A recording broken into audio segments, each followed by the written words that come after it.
Rise and shine.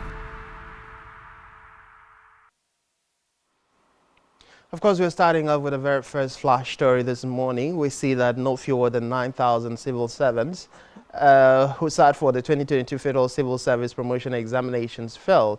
Now, according to the release by the Federal Government Service Commission, we see 13,000 civil servants sat for the 2022 examination, which held at about 69 computer-based test centers. The candidates were drawn from the core civil service, the Nigerian police, and other paramilitary and specialized agencies.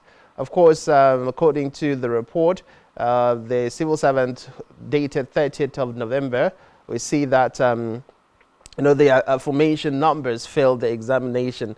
Of course, the letter was signed by the Director of Promotion, Sani Bello, and addressed to the Office of the Head of Civil Service of the Federation. In a list attached to the letter, it was noted that only 3,851 civil servants out of the over 13,000 civil servants who sat for the promotion examination passed. Of course, the list also stated that 139 officers were for instance promoted from the post of Assistant Chief Administrative Officer to Chief Administrative Officers. A total of 191 were promoted to the post of Assistant Chief Administrative Officer. From the role of Principal Administrative Officer, 313 civil servants were promoted from the role of Senior Administrative Officers to Principal Administrative Officers, while 191 were promoted to Senior Administrative Officer from the role of Administrative Officer 1, amongst others. Of course, the letter was acknowledged by the Permanent Secretary, Career Management Office of the Head of Civil Service of the Federation, Marcos Ogumbiyi.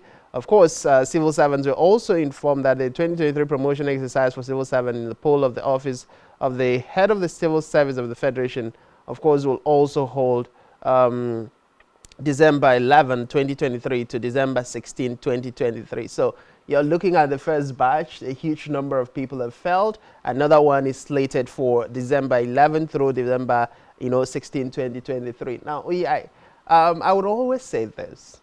It is one thing for you to conduct election for civil servant. It is another thing for you to use computer-based tests. Now, if the present generation taking computer-based examinations through UTME are having difficulties, how much more the elderly people? I would want to, not like holding forth for the civil servants now, but in their defense, how many of the civil servants are computer literate? How many of them are proficient in the use of computer and navigating the tools on the computer system?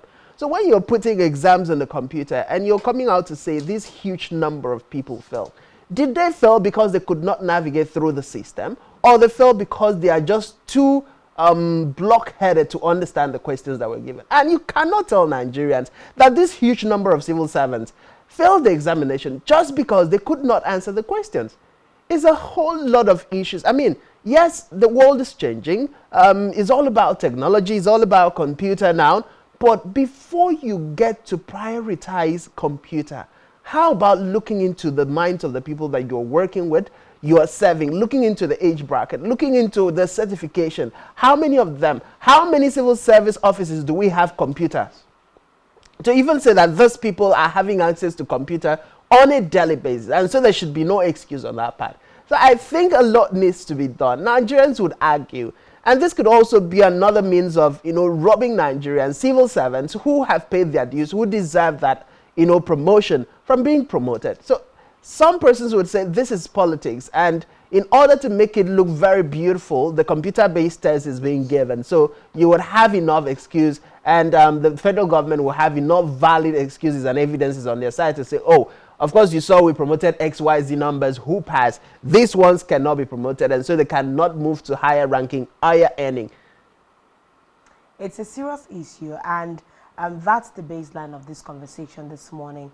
Putting out an examination, promotional examination for civil servants in the country and making it computer-based examination. First of all, did we try out a mock to find out if these people could navigate the use of these computer systems? On an average, most of them have been working in this system upwards of 20, 25, 30 years.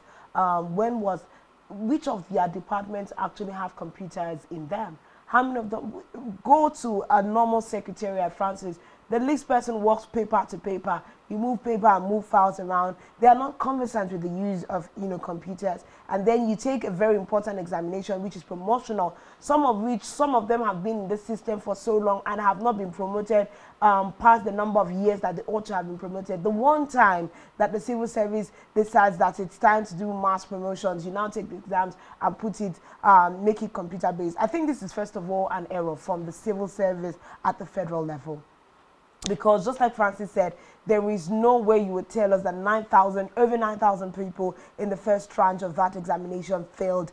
Yes, it might look like, because what exactly are you asking? You're not going to ask questions that are necessarily out of their jurisdiction or field of service. It's either going to be current affairs plus what they are, the work roles that they perform for the civil service. So how would you say that over 9,000 people do not know what to do? And out of these 9,000 people, do not forget that there is an there is an age bracket that is, communication and current affairs savvy. People know what is happening around them. So you can't say that over 9,000 of them did not pass the examination. Something has to be wrong in the way the examination was put together.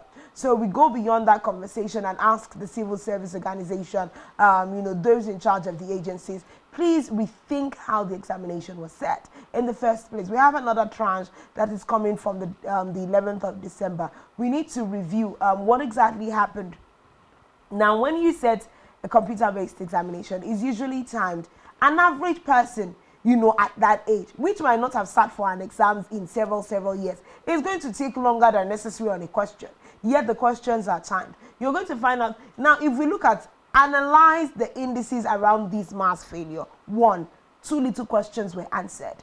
People, the time finished before most people. Some people do not even know how to navigate these computers. That's a major problem. I don't think that this is majorly a problem of the civil servant. It is majorly a problem of the civil service, and this should really be looked into, because we are looking at the fact that by 2024, March, April, now we are going to be beginning to have conversations around a new minimum wage. Now, this promotional examination is meant to affect how much these persons are going to be earning from next year. Let the system not be the reason why people are not earning what they ought to be earning, versus the years that they've put in versus the work that they've put in. So this really needs to be reviewed. And another question is, these over 9,000 people that have failed, the second tranche of examination coming up, is there going to be supplementary for them to be able to attempt again before we now say, oh, there's nothing we can do until the next cycle of promotion examination? I think this one is very important.